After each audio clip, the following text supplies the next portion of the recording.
On time. We're not going to bend any rules, but we are going to use our heads. We certainly are not going to push weather 1 iota on this flight or a subsequent flight. The astronauts on the shuttle mission say that they are excited and they are ready for their trip into space. Well, certainly many fingers are crossed tonight at Cape Canaveral in hopes it all goes well tomorrow with the shuttle Discovery, a shuttle that bears surprisingly little resemblance to previous space shuttles. The shuttle looks the same as previous shuttles, but in the 2.5 years since the last shuttle blastoff, the shuttle and its launch pad have undergone more than 400 changes at a cost of more than $2 billion. Liftoff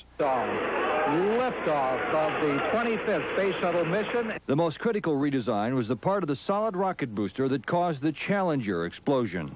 Challenger now heading downrange. The hot gas and flames which escaped from the casing and caused the shuttle to blow up were the result of a faulty seal on a joint between two segments. So engineers have added a metal flange around the inside of the casing. It is called a capture feature since it secures the joint from preventing gases from leaking through. And they also added another O-ring, a third O-ring, to plug any remaining gaps and to guard against future problems from cold weather, which contributed to the failure of the seal on the Challenger. And they have also changed the insulation and added external heaters. As we now know, those changes could have been done quickly and cheaply to get the shuttle flying again soon after the Challenger tragedy. But that didn't happen. Instead, acting on the recommendations of the Rogers Commission, NASA overhauled the entire shuttle system, from management to main engines. We had to stop and say, where else is a surprise waiting? And it's been a total teardown and rebuilding to get to where we are today. That's taken the time. NASA, more than anything else, fixed the shuttle's hardware problems that caused earlier troubles with the project. And the shuttle's main engines were also rebuilt to be much tougher. We have main engine start. We have a cutoff. Twice, the shuttle's engines had cut off barely seconds before liftoff, causing grave danger for the stranded crew. Though the astronauts were never hurt, the potential was huge. So the control device that caused the engine problems have been completely redesigned. And also redesigned or added new for the current shuttle, 3 dozen engine improvements, a new set of brakes, and an escape system for the astronauts, making this, in theory anyway, the safest shuttle ever. It's estimated that 1 million people have flocked to the Cape to see tomorrow's liftoff of the Discovery. Among them is our own Roy Weisinger, and he joins us live from Cape Canaveral. Hello, Roy. How's it going? Hi, Wilma. Beautiful night here. Everybody's optimistic, but if you really want to know what the mood is prior to this launch tomorrow morning, you would ask somebody who knows, somebody who really knows. Well, we asked somebody who really knows, astronaut Wally Schirra, who says that there's naturally a great deal of apprehension, expectation, excitement about this launch, not only because of the 2.5 years we've been waiting for this to happen, but also because of those hundreds of changes Ted was talking about, changes that really make this into a brand new test flight. It's an exciting transition because we're starting over again, almost like a whole new program. Kind of makes me think back, though. I had the same experience after Apollo, where we had to start over again. And I'll tell you one thing, the best prepared people here on the Cape are the crew.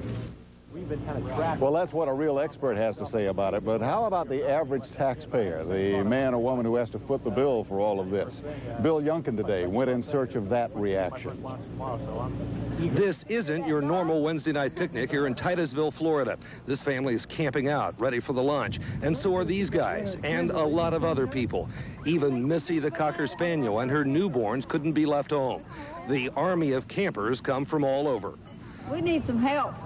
They come from California, Arizona, Tennessee, and even Ohio. Dick and Madeline Dodge drove here from Circleville in the central part of Ohio. Well, it wasn't really all that far. But it'll be worth it. This is their second trip this year. We were down in the area and decided we wanted to be coming back down in the area about this time, and we'd make it for the blast-off, because it's going to be a good one. A lot of people feel that way, and some started lining the highways a full day before the liftoff. They're looking for as many as 2 million people to come into this part of Florida. Hotels and motels have been booked for months, all for tomorrow's big event. The launch is indeed an event, and some try to see each one. Harvey Purvis is from Georgia. It was inspiring, to say the least, but it was also exciting just to see the bird go up. But before that happens tomorrow morning, folks here are enjoying the Florida sunshine and finding ways of passing the time. For some, listening to country music on the radio and knitting is just perfect. In a few short hours, the Space Shuttle Discovery will blast off from Launch Pad 39B, just 13 miles directly across the Florida Intercoastal.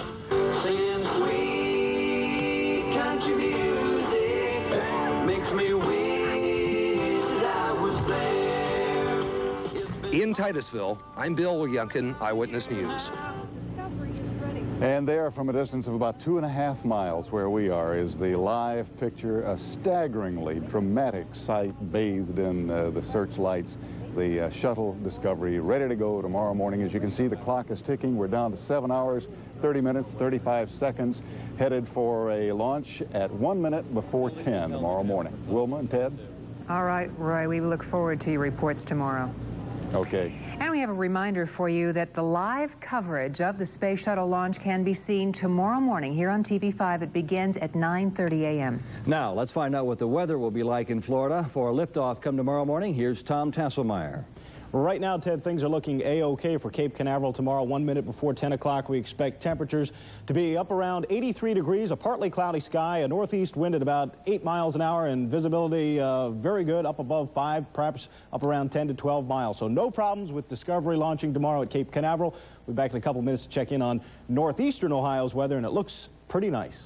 That's good. Well, he's one Republican who doesn't always agree with other Republicans. Coming up on Eyewitness News, former President Gerald Ford wants to set the record straight with George Bush.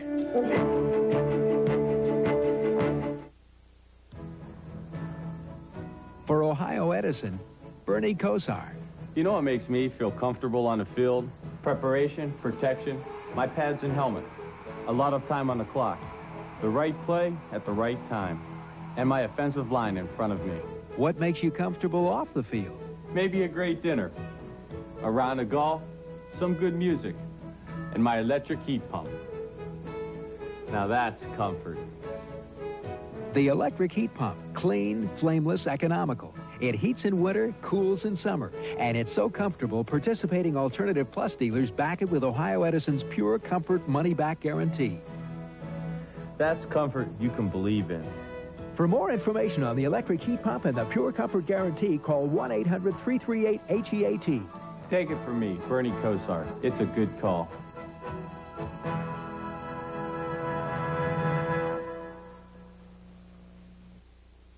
President Reagan has often quoted the 11th commandment, thou shalt not criticize a fellow Republican. Well, tonight, guess what? Former President Gerald Ford has broken that very commandment.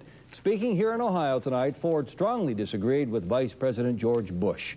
In Sunday's debate, Bush claimed the last 7 presidential administrations dealt with Panamanian strongman Manuel Noriega. However, Cliff Caldwell tells us that Ford says he barely knew Noriega's name. Former President Gerald Ford strongly agrees with Vice President George Bush's stance on no new taxes. But when it comes to Panamanian strongman Manuel Noriega, the two-part company. Bush defended his meetings with Noriega in his debate Sunday with Dukakis, claiming the last 7 presidential administrations dealt with the accused drug dealer. 7 administrations were dealing with Mr. Noriega. But Ford remembers things differently. He was never high enough in the echelons to have any contact with the White House, so I barely, if anything, knew his name. Ford never visited Alliance while in office, but he wasted no time letting reporters know he thinks Michael Dukakis' 2 terms as Massachusetts governor isn't enough training to be a good president. A candidate for president comes from the governorship. I think they require a learning period. They haven't got any friends. Ford is unique in American history. He wound up in office following President Richard Nixon's resignation in disgrace. Ford himself calls his greatest accomplishment healing those wounds. And what he has to say now about the future of democracy is attracting thousands. Many came to hear the former president with hopes on getting input on this November's presidential election. Instead, they heard a nonpartisan attack on Congress.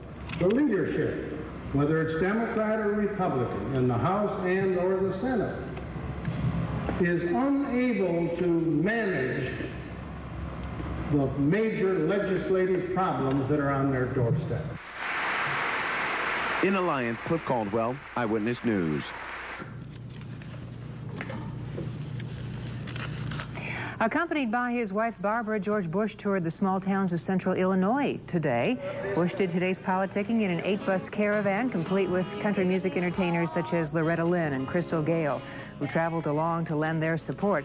Now, among other things, Bush painted Democratic opponent Michael Dukakis as an inexperienced liberal governor who was bent on increasing the police powers of the Internal Revenue Service, thus making it easier for the IRS to go after ordinary citizens.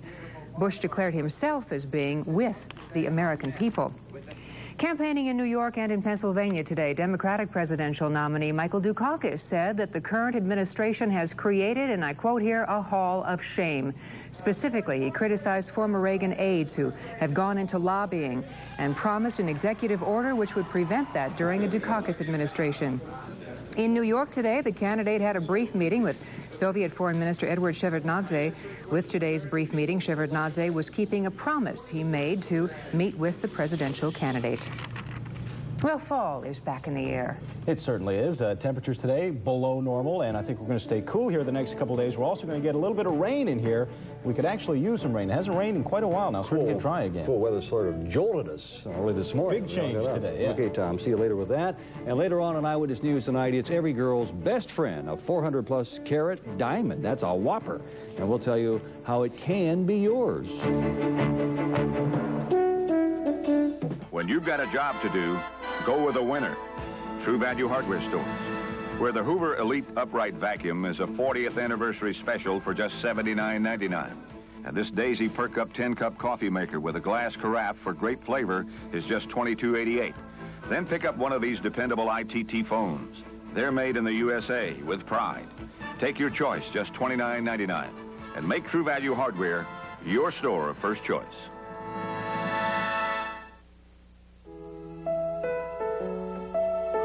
A year ago, this young woman became an owner of a major U.S. corporation. And she can't wait to get to work. Okay, you're all set with the Cadillac. Avis Incorporated is the only major rent-a-car company owned by its corporate employees. Cadillac, $45 a day? How'd you swing that? I know the owner. Get fast service and a Cadillac for $45 a day. Avis, we're trying harder than ever.